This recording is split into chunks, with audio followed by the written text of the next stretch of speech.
novel, Rebecca is dead, and as readers, we never hear her voice directly. As we turn the pages, multiple Rebeccas are revealed to us.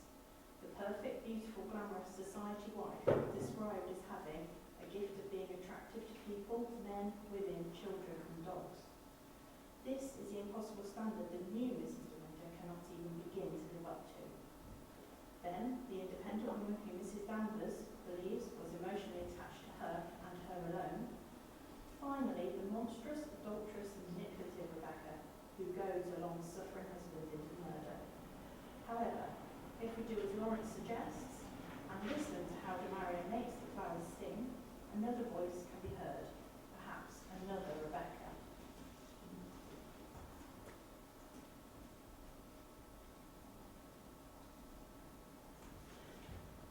CPS studies, or critical plant studies, is a branch of eco-criticism, no pun intended, that looks at our relationship with plants.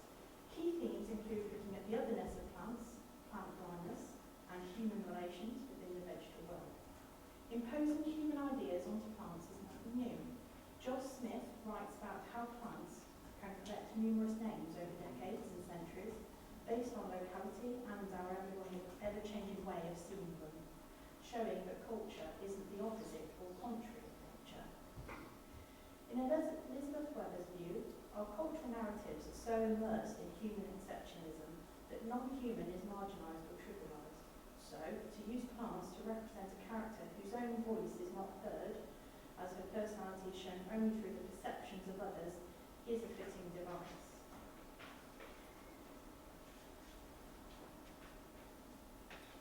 A bit of context about the novel. Surprising as it sounds to me, not everyone loves it.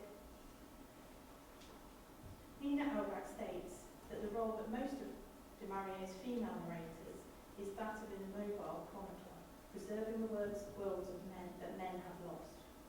Which, in the case of the otherwise nameless Mrs. De Winter, is true. She is documenting.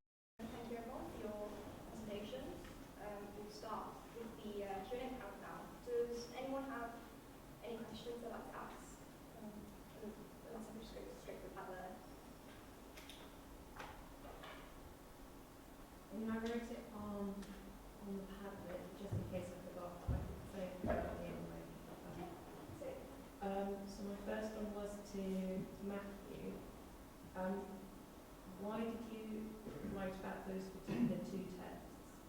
Or would there have been something else you could have spoken about in science fiction that could have been just as appropriate? Do you see what I'm trying to say? Well, there's all sorts of stuff I could have talked about in science fiction. There's a great deal to go through. I thought those two books made a very good contrast because in Dr. Moreau, you've got one bloke who's basically playing God with dozens and dozens of animals, and he's trying to see if he can create human life through his own power, such as it is, of creation. And the process of turning the animals into the beast folk is agonising, and the effort that he spent trying to keep them as humans and to stop their minds degenerating back into their natural animal states was constant, and he was always fighting a losing battle, which contrasted very nicely with Downward to the Earth, in which Edmund Gunderson went back to the planet in the first place because he felt such a strong pull of guilt and remorse for what he'd done to the native species. He went back cap in hand to try and make amends, which is total opposite to Dr. Moreau, who just wanted to play God. So I thought it would be interesting to contrast the two when they were complete opposites.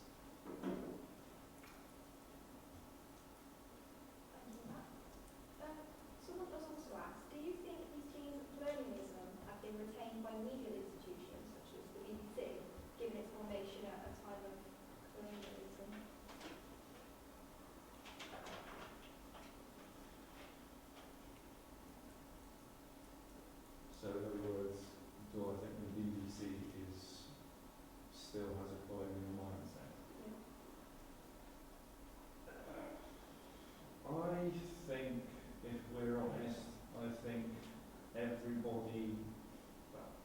think most British people have an unconscious sense that something about them, something about Britain is just a little bit better than everybody else.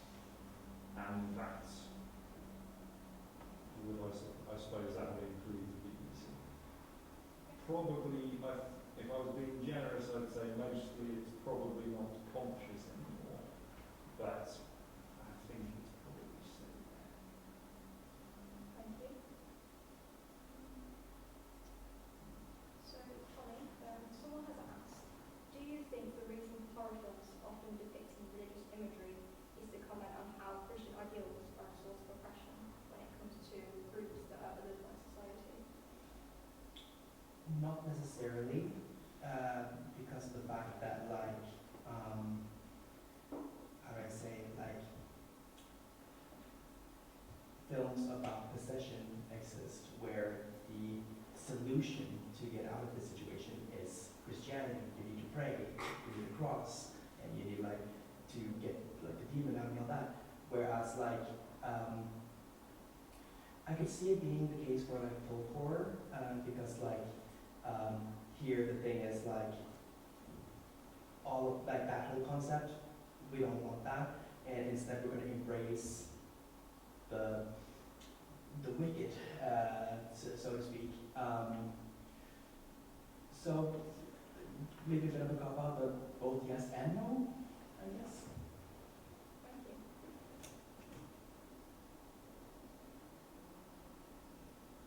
Ellie, do you think that there's any real-life social implications of shows that present moral agents like this? I think especially with people that glamorize shows like this, glamorize killers and drumming, they idolise their behaviours in some form of way. And I think it kind of, to some people, it gives them the excuse of moral justice. And they'll try and imitate what they've seen using the same reasonings. So there's been a lot of cases where people have murdered out of vengeance or revenge or to get justice for their families or whatever. Obviously murder is still immoral, and the fact that it's for a good reason doesn't make it right. I think it just mirrors what happens in actual reality.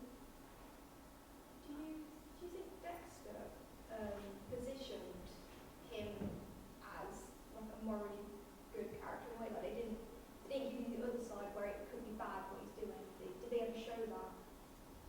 The only time they ever show that is when he obviously murdered the innocent man.